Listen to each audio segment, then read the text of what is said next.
آپ آج جن خدشات کا اظہار کر رہے تھے وہ پورے ہوتے دکھائی دے رہے ہیں. اب ایران نے جوابی حملہ کیا ہے, 150 سے زائد میزائل داغے ہیں. دیکھنا یہ ہے کہ کتنے اپنے نشانوں پر لگے ہیں اور کتنوں کو ناکارہ بنایا گیا ہے. سر, یہ اس اٹیک کے بعد کی صورتحال اب کیسے دیکھ رہے ہیں آپ؟ دیکھیے, میں جب آپ کے ہوتے بات ہو رہی تھی مجھے یہ یقین تھا کہ ایران ریٹیلیٹ ضرور کرے گا, کیونکہ اتنے جعلی نعرے نہیں لگائے جا سکتے. اور جو ان کے رہبر انقلاب ہیں علی خامنائی, ان سے آپ یہ توقع رکھیں کہ وہ کچھ جھوٹ بولیں گے یا وہ کچھ دھوکہ دیں گے یا مطلب ہے کوئی پلے کریں گے ایکٹ, ایسا نہیں ہے. انہوں نے کہا تھا کہ ہم ریٹیلیٹ کریں گے. ان کے ریٹیلیٹ کرنے کا دعویٰ اسی طرح سے تھا جس طرح ہم نے بھارت کو کہا تھا کہ ویٹ وی ول کم. تو یہ میرے خیال سے متھ انہوں نے توڑ دی ہے کہ اسرائیل جو ہے اس تک میزائل پہنچ نہیں سکتے. اس وقت وہاں سائرن بج رہے ہیں, دھوئیں کے بادل سارے شہر کے اوپر چھائے ہوئے ہیں, اور سارے اسرائیلی جو ہیں جو بہت بڑے بہادر ہیں وہ سارے اس وقت بنکروں میں چھپے ہوئے ہیں. تو یہ ابھی ابتدا ہے, یہ کاروائی یہاں ختم نہیں ہوگی. دس از دا بگننگ. اسرائیل مزہ ضرور چکھے گا اس کا. میرا خیال یہ ہے کہ ایک ریڈیکل تبدیلی آئی ہے ایران کے ایٹیچیوڈ میں, کہ ان کی جو تقریر علی خامنہئی صاحب کی سنائی گئی ہے اس میں براہ راست امریکہ کو کوئی دھمکی نہیں ہے. مجھے یوں لگتا ہے کہ ڈپلومیٹک لیول پر یہ طے ہوا ہے کہ آپ اسرائیل کے لیے بیچ میں مت کودیے گا, یعنی امریکہ, اور ہم آپ کے ہوائی جو اڈے ہیں اس خطے میں ان کو ٹچ نہیں کریں گے. اگر یہ معاملہ اسرائیل اور ایران کے بیچ ہو گیا ڈائریکٹ تو پھر اسرائیل کو بہت پچھتانا پڑے گا, اس لیے کہ ایران کی کیپیسٹی زیادہ ہے, ایران کی آرمی زیادہ ہے, ایران کے ریسورسز زیادہ ہیں.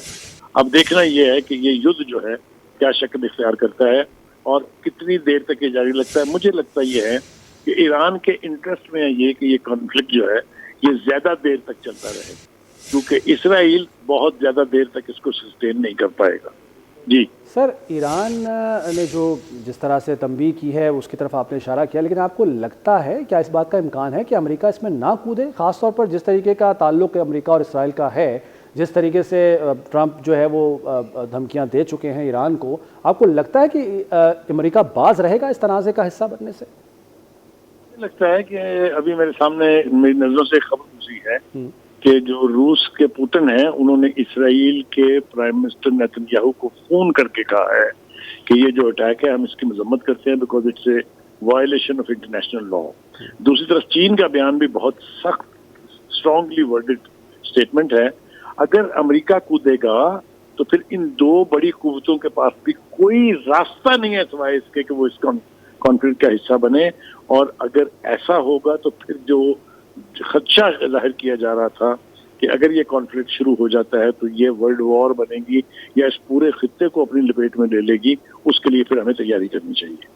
سر آپ کو جی پلیز آپ بولیے. سر میں یہ عرض کر رہا تھا, سر آپ کو لگتا ہے کہ یہ جو ایک پہلے اس کے سلسلے میں کوشش ہو چکی ہے, وہ جو جس کو ہم نے ناکام بنایا 10 مئی کو, یہ اس ناکامی کے بعد اب ایران کو نشانہ بنایا گیا ہے؟ یہ پلانڈ ہے پورا ایک کہ پہلے پاکستان کو نشانہ بنایا گیا, لیکن وہ جواب اس طرح سے نہیں آیا جو وہ ایکسپیکٹ کر رہے تھے, بلکہ شدت سے جواب دیا پاکستان نے, کامیاب جواب دیا.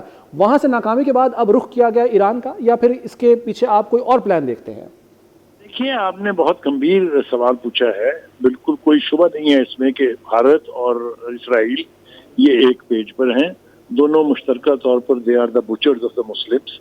مسلمانوں کا نسل کشی جو ہے وہ بھارت بھی کر رہا ہے, چاہے وہ اس کے مین اسٹریم علاقوں میں ہے یا کشمیر میں ہے.